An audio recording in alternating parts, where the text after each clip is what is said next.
Hi, everybody. Welcome to Beyond the Game. I'm here with Stephanie Balduccini. Thank you for joining us. How are you? Thank you for having me. I'm fine, and you? I'm good. So, this past summer, you competed in Paris at the Olympics, correct? Yeah, I did. I represented Brazil at the Paris 2024 Olympics, and it was so much fun. Tell us about it.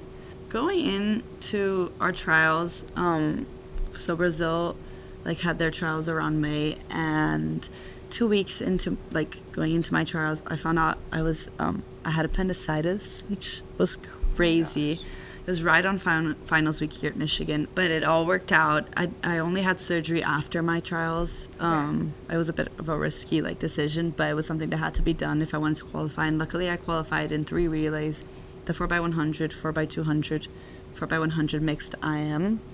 And it was so much fun. We actually qualified for the finals in the 4x200 at Paris, so I got to compete and see this whole stadium filled with people, and my parents were in the front rows with my brother, so I got to see them too when I was competing. That must have been so much fun.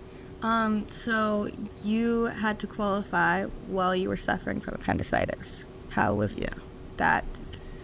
It was a risky choice. It was. I remember, November of last year, I had this really bad pain. And I asked this roommate who lives with me now, he took me to the hospital, and we thought it was just food poisoning. The hospital did not find anything. And then November, literally a month apart, December, literally a month apart, we had the same pain again. We thought it was food poisoning. Then nothing for the next 3 months. Went to Big Tens, went to NCAAs, swam pretty well. Nothing was happening. And then 2 weeks before my trials, the same pain again. And I was it's not possible. This can't be food poisoning again. And then they did more tests finally, and they were it turns out you have appendicitis, but it hasn't ruptured yet. Oh, okay. So you have 2 options. You can either take antibiotics and stop it, but it is risky because it doesn't always work, or you can have surgery. So, and my mom, the second she found out, she hopped on a plane from Brazil, the first flight she could get. So I had to make this decision when she was flying. So I had to make the decision on my own, which was so scary because I kind of needed my mom's opinion on it. So I decided to take the antibiotics. They didn't have full effect though. I was competing at my trials with pain. Wow. And I just kind of had to suck it up because there was nothing I could do. Still qualified. Yeah, and then I qualified. I mean, I didn't swim very well, but how can you swim well? Oh, yeah, of course. And then, the day after I arrived home because it was in Rio, when I got back to São Paulo, which is where I'm from, I just had surgery and got it removed and had to stay 2 weeks stopped. Wow. Flew back to Ann Arbor and just came, right into the grind and just started training. Nothing changed, and swam pretty well in Paris. You mentioned the Big Ten. What is it like competing for collegiate level versus Olympic?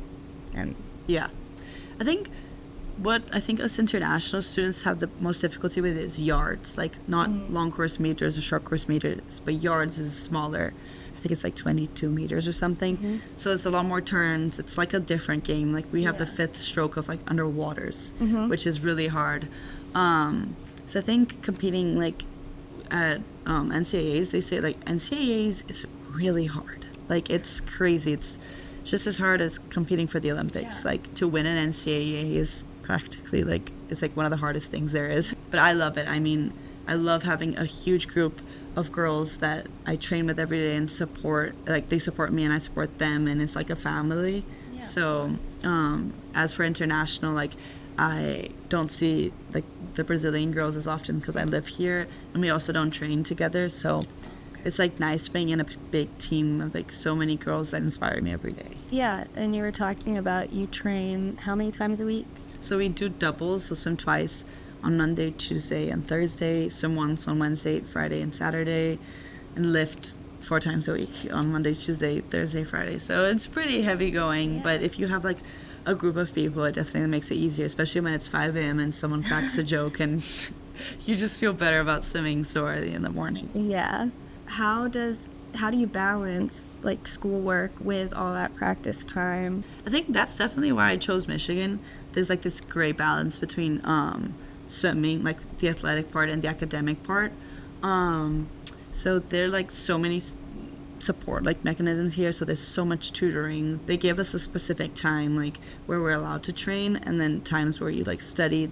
They send you out the schedule beforehand, so like it's pretty easy to balance it out. I mean, you need to be good at time management, that's for sure, but they give you a great like time period where you can swim and you can also focus on studying. Okay, that's great.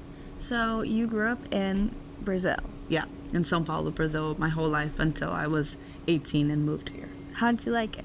I love it. I definitely miss home a lot. The heat, I was saying. My gosh, the heat at home is just great. I mean, living somewhere tropical is great, but I love living in Michigan. I mean, São Paulo is such a big city, so living somewhere small where you walk downtown and you'll see people you know, or things where like places that are very close by. You can just go to Target anytime you want. Yeah, that's true. No, I live in New York, and so it's definitely it's a smaller version of the city, but it's nice. It's nice. I love New York.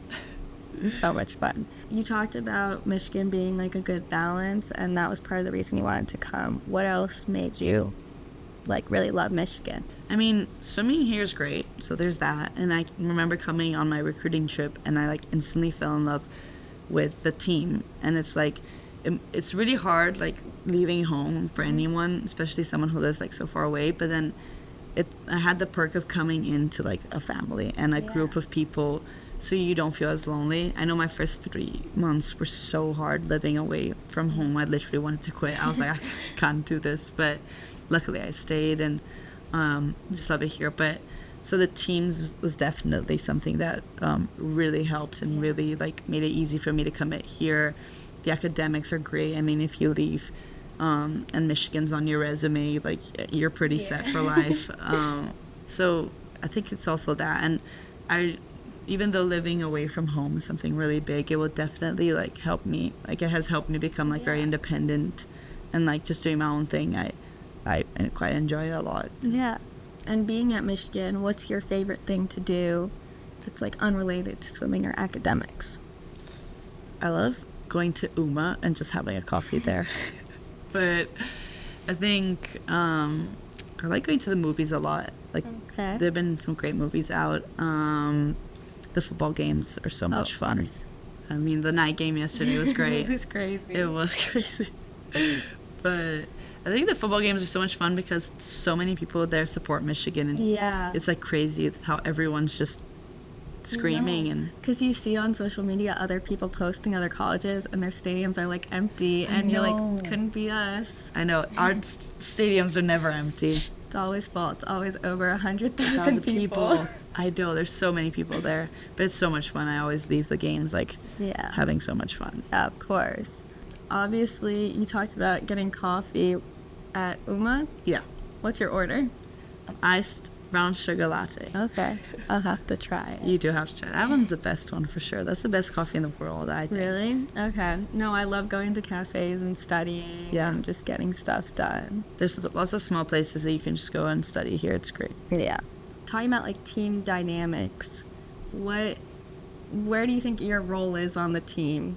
Well, we actually this year have set roles on the team, and I'm actually a captain for the sophomore girls. Okay. So that's great. Yeah, that I felt really honored to be part of that. So we have our leadership council, and there are quite a few captains, and we try to meet up once every 2 weeks and just talk it out.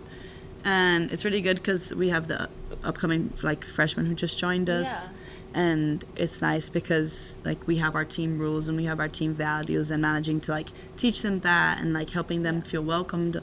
Like I know like there's some internationals and I know how hard it is for them. Like I feel for them being far away from home, so I managed to at least like try my best to make them feel included and somehow like not miss home as much. But yeah, I think it's mainly like everyone has like a great role on the team, and I enjoy just being part of it. You said you were studying communications right now. Yeah. What are you thinking like you're interested in going into in the future? Do you know?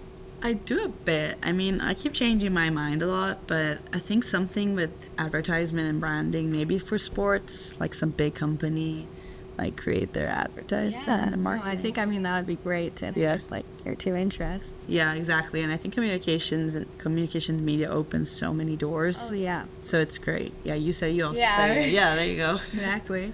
Okay, I think that's about time. Thank you so much for joining us today. Thank you so much for having me. I had a lot of fun. We'll see you next time on Beyond the Game. Go Blue!